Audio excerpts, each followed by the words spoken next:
নমস্কার বন্ধুরা, আজ এই ভিডিওতে আমরা শেয়ার মার্কেটের সবচেয়ে বিস্ফোরক ব্রেকআউট দেওয়ার জন্য বিখ্যাত ট্রায়াঙ্গেল চার্ট প্যাটার্ন সম্পর্কে বিস্তারিতভাবে জানব। ট্রায়াঙ্গেল প্যাটার্নের দুটি প্রধান প্রকার রয়েছে, একটি অ্যাসেন্ডিং ট্রায়াঙ্গেল প্যাটার্ন এবং অন্যটি ডিসেন্ডিং ট্রায়াঙ্গেল প্যাটার্ন। প্রথমে আমরা অ্যাসেন্ডিং ট্রায়াঙ্গেল প্যাটার্ন সম্পর্কে জানব। অ্যাসেন্ডিং ট্রায়াঙ্গেল একটি বুলিশ প্যাটার্ন এবং এটি মার্কেটে চলমান বুলিশ ট্রেন্ডের সংকেত দেয়। বুলিশ ট্রেন্ডে চার্টে আপনি হায়ার লোয়ের ফরমেশন দেখতে পাবেন। এটি একটি শক্তিশালী বুলিশ ট্রেন্ডের পরিচয়, কারণ প্রাইস বারবার বাড়ছে এবং তারপরেও বায়াররা হায়ার প্রাইসে মার্কেটে বাইং করার জন্য তাদের আগ্রহ দেখাচ্ছে। এর মানে হল যে মার্কেটে এখনও বুলস প্রভাবশালী অবস্থানে রয়েছে এবং সেলাররা বারবার প্রাইস নিচে নিয়ে যাওয়ার চেষ্টা করছে, কিন্তু তারা প্রাইস নিচে নিয়ে যেতে ব্যর্থ হচ্ছে। প্রাইস বাড়ার পরেও বায়াররা মার্কেটে আরও বেশি বাইং করছে, যার মানে মার্কেটে এখনও চাহিদা রয়েছে। প্রাইস এখন রেজিস্ট্যান্স লেভেলের কাছাকাছি ট্রেড করছে, তবুও বায়াররা তাদের পজিশনে স্থির রয়েছে। এখানে মার্কেটে কোনো সেলিং প্রেশার নেই। যদি সেলিং প্রেশার থাকত, তাহলে প্রাইস রেজিস্ট্যান্স লেভেলে এতক্ষণ ধরে থাকত না এবং সরাসরি নিচে চলে যেত। রেজিস্ট্যান্স লেভেলের কাছে অনেক নতুন ট্রেডার তাদের সেল অর্ডার দিয়ে বসে আছে এবং তাদের স্টপ লস রেজিস্ট্যান্স লাইনের ঠিক উপরে রয়েছে। যদি মার্কেট এখান থেকে উপরের দিকে যায়, তবে সেলারদের সব স্টপ লস হিট হবে এবং মার্কেটে খুব শক্তিশালী আপসাইড মুভ দেখতে পাওয়া যাবে। আপনাকে ইউটিউব এবং অনেক ট্রেডিং বইতে যখনই প্রাইস রেজিস্ট্যান্সের কাছাকাছি ট্রেড করে, তখন সেখানে শর্ট সেল করার পরামর্শ দেওয়া হয়। কিন্তু সব রেজিস্ট্যান্স লেভেলের কাছে আপনি শর্ট সেল করতে পারবেন না। এই বিষয়টি সবসময় মনে রাখতে হবে, না হলে আপনি ফেক ব্রেকআউটের চক্করে পড়ে নিজের লোকসান করে ফেলতে পারেন। ট্রেডে এন্ট্রি কোথায় করবেন?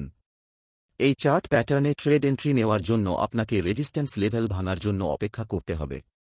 যখনই উপরের রেজিস্ট্যান্স লেভেল হাই ভলিউমের সাথে ব্রেক হয়, তখন আপনি লং ট্রেডে এন্ট্রি নিতে পারেন, কিন্তু এটি একটি ঝুঁকিপূর্ণ ট্রেড এন্ট্রি হবে। এর পরিবর্তে প্রাইস যখন রেজিস্ট্যান্স লাইন ব্রেক করে উপরে যায় এবং আবার রিট্রেসমেন্ট নিয়ে নিচে এসে রেজিস্ট্যান্স লাইনকে তার সাপোর্ট বানিয়ে উপরের হাইকে যখনই ভাঙবে এবং আগের ক্যান্ডেলের হাইয়ের উপরে ক্যান্ডেল ক্লোজ করবে, আপনি ট্রেড এন্ট্রি নিতে পারেন। এতে আপনার ঝুঁকি কম হবে এবং আপনি ফেক ব্রেকআউটে পড়বেন না। স্টপ লস কোথায় লাগাবেন? রিসেন্ট সুইং লোয়ের কাছাকাছি স্টপ লস লাগালে স্টপ লস হিট হওয়ার সম্ভাবনা বেশি থাকে, কারণ আপনার মতো অনেক নতুন বায়ার তাদের স্টপ লস এই এরিয়াতে লাগাবে এবং এই বিষয়টি বড় বড় ইনস্টিটিউশনাল ট্রেডাররা জানে। তাই প্রাইস একবার এই সব বায়ারদের স্টপ লস হান্ট করার জন্য এই লেভেল পর্যন্ত আসার সম্ভাবনা বেড়ে যায়। তাই আপনাকে আপনার স্টপ লস এই লেভেলের একটু নিচে রাখতে হবে, যাতে আপনি স্টপ লস হান্টিং থেকে বেঁচে থাকেন এবং ট্রেড থেকে বাইরে না যান। প্রফিট টার্গেট কিভাবে সেট করবেন? প্রফিট টার্গেট সেট করার জন্য আমি ট্রেলিং স্টপ লস মেথডকে সবচেয়ে বেশি পছন্দ করি, কারণ কোনো ট্রেডার জানে না যে মার্কেটে চলমান ট্রেন্ড কতক্ষণ ধরে চলবে এবং আপনি এই ট্রেন্ডকে মিস করতে চাইবেন না। তাই যখনই আপনি ট্রেন্ডিং মার্কেটে কোনো ট্রেড নেন, তখন সবসময় ট্রেলিং স্টপ লসের ব্যবহার করা সবচেয়ে বুদ্ধিমানের কাজ হবে। ট্রেলিং স্টপ লসের সাথে বেশিক্ষণ ট্রেডে থাকার জন্য আপনি মুভিং অ্যাভারেজ ইন্ডিকেটরের ব্যবহার করতে পারেন। যখনই প্রাইস মুভিং অ্যাভারেজ ব্রেক করে ক্যান্ডেল নিচে ক্লোজ করে, তখন আপনি আপনার ট্রেড থেকে এক্সিট করতে পারেন। যদি আপনি ইন্ট্রাডে ট্রেডার হন, তবে আপনি 20 পিরিয়ড মুভিং অ্যাভারেজের ব্যবহার করতে পারেন, যা আপনাকে লো টাইম ফ্রেমে ট্রেলিং স্টপ লস লাগাতে সুবিধা দেবে। আর যদি আপনি সুইং ট্রেডিং করেন, তবে আপনি 50 এবং 200 মুভিং অ্যাভারেজের ব্যবহার করে আপনার স্টপ লস সেট করতে পারেন, যা আপনাকে বেশি থেকে বেশি প্রফিট গেইন করতে সুবিধা দেবে। চলুন এবার আমরা ডিসেন্ডিং ট্রায়াঙ্গেল প্যাটার্ন সম্পর্কে জানি।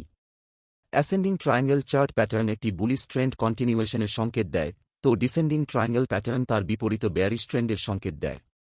এখানে প্রাইস একটি রেঞ্জের মধ্যে লোয়ার লোয়ের ফরমেশন বানিয়ে নিচের দিকে মুভ করছে। এর মানে হল যে এখানে সেলাররা প্রাইসকে আরও নিচের লেভেলে কেনার জন্য তৈরি এবং মার্কেটে তাদের ডমিনেন্স বজায় রাখতে চায়। সেই সময় বায়াররা নিচের স্তর থেকে কেনার জন্য তৈরি, কিন্তু তাদের সংখ্যা কম হওয়ায় মার্কেটে লোয়ার লোয়ের প্যাটার্ন তৈরি হচ্ছে। ট্রেড এন্ট্রি কিভাবে করবেন?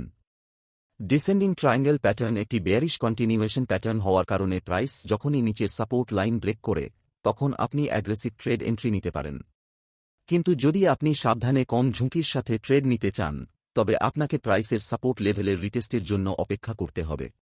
অনেক সময় ডিসেন্ডিং ট্রায়াঙ্গেলের ব্রেকডাউন এত দ্রুত হয় যে আপনাকে এন্ট্রি করার কোনো সুযোগই পাওয়া যায় না। তাই আপনি স্টপ অর্ডার লাগিয়ে ট্রেড এন্ট্রি করতে পারেন। স্টপ লস কোথায় লাগাবেন? ডিসেন্ডিং ট্রায়াঙ্গেল প্যাটার্নে আপনি রিসেন্ট সুইং হাইয়ের একটু উপরে আপনার স্টপ লস লাগাতে পারেন, যাতে আপনার স্টপ লস হান্ট হওয়ার সম্ভাবনা কম হয়ে যায়। মার্কেটে যত সেলাররা এখানে শর্ট পজিশন বানিয়েছিল, তাদের স্টপ লস রিসেন্ট সুইং হাইয়ের কাছে থাকবে এবং মার্কেট একবার এই সবের স্টপ লস খাওয়ার জন্য উপরে মুভ করতে পারে। তাই আপনাকে স্টপ লস এই জোনের একটু উপরে লাগাতে হবে, যাতে আপনি স্টপ লস হান্টিং থেকে বেঁচে থাকেন। প্রফিট টার্গেট কিভাবে সেট করবেন? প্রফিট টার্গেট সেট করার জন্য এখানেও আমি ট্রেলিং স্টপ লস মেথডের ব্যবহারের পরামর্শ দেব, কারণ এই চার্ট প্যাটার্নে আসা ব্রেকডাউন অনেকবার দীর্ঘ সময় ধরে চলে এবং এর সুবিধা নেওয়ার জন্য আপনাকে ট্রেলিং স্টপ লসের ব্যবহার করা সবচেয়ে উচিত উপায় হবে। ম্যাক্সিমাম প্রফিট বুক করার জন্য বড় ট্রেডাররা এই টেকনিকের ব্যবহার করে। তাই যখনই আপনি ট্রেন্ডিং মার্কেটে কোনো ট্রেড নেন, তখন সবসময় ট্রেলিং স্টপ লসের ব্যবহার করা সবচেয়ে বুদ্ধিমানের কাজ হবে। ট্রেলিং স্টপ লসের সাথে বেশিক্ষণ ট্রেডে থাকার জন্য আপনি মুভিং অ্যাভারেজ ইন্ডিকেটরের ব্যবহার করতে পারেন। যখনই প্রাইস মুভিং অ্যাভারেজ ব্রেক করে ক্যান্ডেল নিচে ক্লোজ করে, তখন আপনি আপনার ট্রেড থেকে এক্সিট করতে পারেন, যা আপনাকে বেশি থেকে বেশি প্রফিট গেইন করতে সুবিধা দেবে। যদি আপনাকে আমাদের এই ভিডিও ভালো লেগে থাকে, তবে ভিডিওটিকে লাইক এবং চ্যানেলটিকে সাবস্ক্রাইব করতে ভুলবেন না। ধন্যবাদ।